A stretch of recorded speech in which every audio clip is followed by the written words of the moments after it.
இந்த உலகத்தில் மனிதர்கள் எவ்வளவு வேண்டுமானாலும் இபாதத் செய்யலாம்.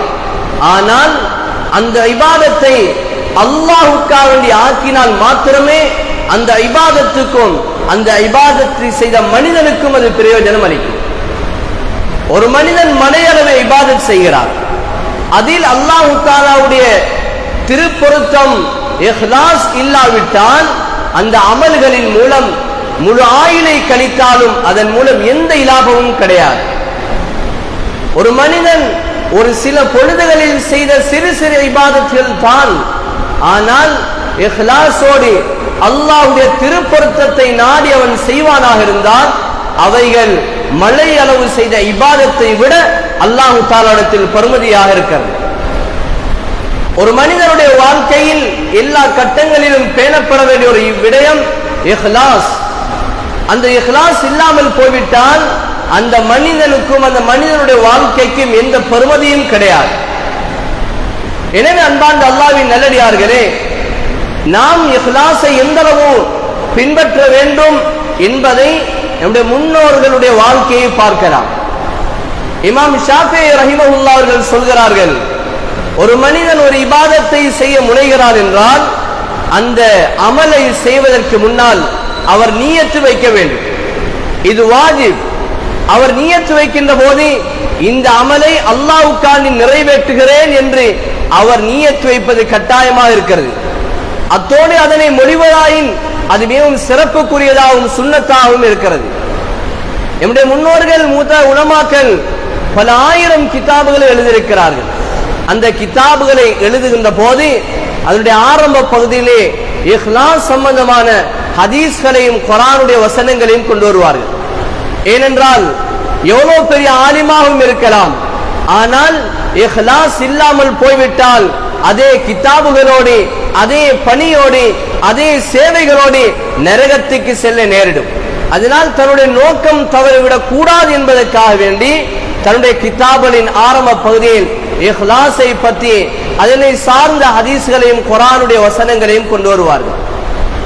இஹ்லாஸ் என்பது ஒரு மனிதனுடைய உள்ளத்தோடு சம்பந்தப்பட்டவருடைய, தான் எதை செய்தாலும் இதனை நான் அல்லாஹ்வுக்காக செய்கிறேன் என்ற உணர்வோடு செய்வதற்குத்தான் இஹ்லாஸ் என்று சொல்லப்படும்.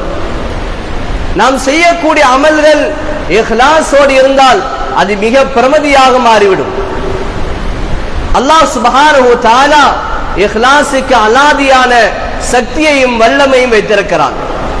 ரசூலுல்லாஹி ஸல்லல்லாஹு அலைஹி வஸல்லம் அவர்கள் கூறினார்கள், ஒரு மனிதன் இரகசியமாக சதகா செய்கிறான், சதகத்து சிர், ஒரு மனிதன் இரகசியமாக சதகா செய்கிறான், இந்த சதகா அவனை நோக்கி வரக்கூடிய பெரிய பெரிய ஆபத்துக்கள் மோசமான நிலைமைகளை கூட தடுக்கிறது. சிறிய சதகாவாக இருந்தாலும் இஹ்லாஸோடு அவைகள் நிறைவேற்றப்படுகின்ற போது அந்த அமல் அல்லாஹ் தஆலாவிடத்திலிருந்து வரக்கூடிய பெரிய பலாய் முசீபத்துகளுக்கே தடையாக அமைந்து விடுகிறது. ரசூலுல்லாஹி ஸல்லல்லாஹு அலைஹி வஸல்லம் ஒரு ஹதீஸில் கூறி காட்டினார்கள், சபாத்துன் யுதில்லுஹுமுல்லாஹ் யௌம லா தில்ல இல்லா தில்லுஹ். அல்லாஹ் 7 சாரார்களுக்கு நிழல் அளிப்பார். அந்த 7 சாரார்கள் நாளை மறுமையில் அல்லாஹ் தஆலாவுடைய அர்ஷுக்கு கீழே நிழல் பெற்றுக் கொண்டிருப்பார்கள். அந்த 7 சாரார்கள் யார் என்பதை இமாம்கள் தெளிவுபடுத்துகின்ற போது தன்னுடைய வாழ்க்கையில் இஹ்லாஸோடு அமல் செய்தவர், ஷாபுன் நஷாஃபி இபாதத்தில்லாஹ், பாவம் செய்வதற்கு உணர்ச்சியான பருவத்தில் அந்த பாவத்தை தவிர்த்து அல்லாஹ் தஆலாவுடைய இபாதத்தில் தன்னுடைய உள்ளத்தை ஈடுபடுத்தியவர். ஒரு பெண்மணி தன்னை முழுமையாக அலங்கரித்து ஒரு கெட்ட விடயத்துக்கு அழைக்கின்ற போது அந்த வாலிபன் அல்லாஹ்வுக்காக இஹ்லாஸோடு தவிர்ந்து கொண்டான். இதற்கான பரிசு அந்த அந்த மஹ்ஷரில் அவனுக்கு கொடுக்கக்கூடிய நிழல். ஒரு மனிதர்கள் தன்னுடைய உள்ளத்தால் ஒருவர் இன்னும் ஒருவரை நேசிக்கிறார், அவருடைய இஹ்லாஸுடைய இபாதத் அர்ஷிலே நிழலை கொடுக்கிறது. ஒரு மனிதன் வலக்கரத்தில் கொடுக்கக்கூடிய சதகா இடக்கரத்துக்கு தெரியாமல் கொடுக்கிறான், இதுக்கும் அல்லாஹ் தஆலா மறுமையில் இஹ்லாஸோடு செய்த அந்த இபாதத்தின் காரணமாக அர்ஷுடைய நிழலில் இடமளிக்கிறார். மேலான சகோதரர்களே, இஹ்லாஸோடு செய்யக்கூடிய ஒவ்வொரு அமல் இபாதத்துக்கும் அல்லாஹ் தஆலாவிடத்தில் பெருமதி இருக்கிறது. அருமை தூதர் ஸல்லல்லாஹு அலைஹி வஸல்லம் அவர்கள் கூறினார்கள், இஹ்லாஸ் எவ்வளவு வல்லமை வாய்ந்தது என்றால், அல்லாஹ் தஆலா இந்த உலகத்தை படைத்தான். லம்மா கலகல்லாஹுல் அர்த், அல்லாஹ் இந்த உலகத்தை படைத்தான். இந்த பூமி அசைந்து கொண்டிருந்தது. இமாம் திர்மிதி ரஹிமஹுல்லாஹ் அவர்கள் இந்த ரிவாயத்தை பதிவு செய்கிறார்கள். ஸல்லல்லாஹு அலைஹி வஸல்லம் அவர்கள் கூறினார்கள், அல்லாஹ் தஆலா உலகத்தை படைத்தான், அது தண்ணீரில் ஆடிக்கொண்டிருந்தது. அந்த தண்ணீரில் உலகம் ஆடிக்கொண்டிருப்பதை அசைவை நிப்பாட்டுவதற்காக அல்லாஹ் தஆலா மலைகளை படைத்தான். மலக்குமார்கள் கேட்டார்கள், யா அல்லாஹ், இந்த உலகத்தில் இந்த மலைதான் இவ்வளவு பிரம்மாண்டமான படைப்பா, இதைவிட ஏதாவது ஒரு படைப்பு இருக்கிறதா என்று கேட்டார்கள். அல்லாஹ் தஆலா சொன்னான், இந்த மலையை விடவும் பிரம்மாண்டமான படைப்பை நான் வைத்திருக்கிறேன். நமக்கு தெரியும் மலை எவ்வளவு பிரம்மாண்டமான படைப்பு, நம்முடைய பார்வைக்கு எவ்வளவு தோற்றமளிக்கிறதோ இதே போன்ற ஒரு மடங்கு பூமிக்கு கீழாலும் அது இருக்கும். ஒரு மலையை ஒரு மனிதன் நினைத்தபடி நகர்த்த முடியாது. அவைகளை சுக்கு நூறாக்கி பல வாகனங்களில் எடுத்துச் செல்வதை நாங்கள் அவதானிக்கிறோம். எவ்வளவு பிரம்மாண்டமான படைப்பு மலை.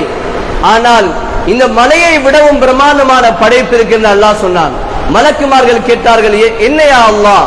அல்லாஹ் தஆலா சொன்னான், அதுதான் நான் வானத்திலிருந்து இறக்கி வைத்த இந்த இரும்பாக இருக்கிறது. மலக்குமார்கள் கேட்டார்கள், கல் மின் ஹல்கிக ஷைஉன் அஷத்து மின் ஹதீத், இந்த இரும்பை விடவும் பிரம்மாண்டமான படைப்பு இருக்கிறதா? அல்லாஹ் சொன்னான், இருக்கிறது. அதுதான் நீர்.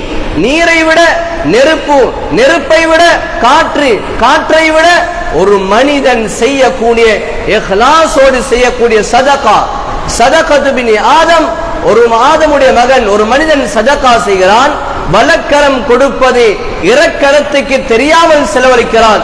இந்த சதகா, இந்த சிறிய இஹ்லாஸோடு செய்யக்கூடிய அமல் இந்த மலையை விடவும், இந்த இரும்பை விடவும், நெருப்பை விடவும், நீரை விடவும், காற்றை விடவும் அல்லாஹ் தஆலாவிடத்தில் வல்லமை உள்ளதாக இருக்கிறது. மேலான சகோதரர்களே, அல்லாஹ் சுப்ஹானஹு தஆலா இஹ்லாஸோடு, இஹ்லாஸுக்கு இவ்வளவு பெரிய சிறப்பையும் வல்லமையும் வைத்திருக்கிறார்.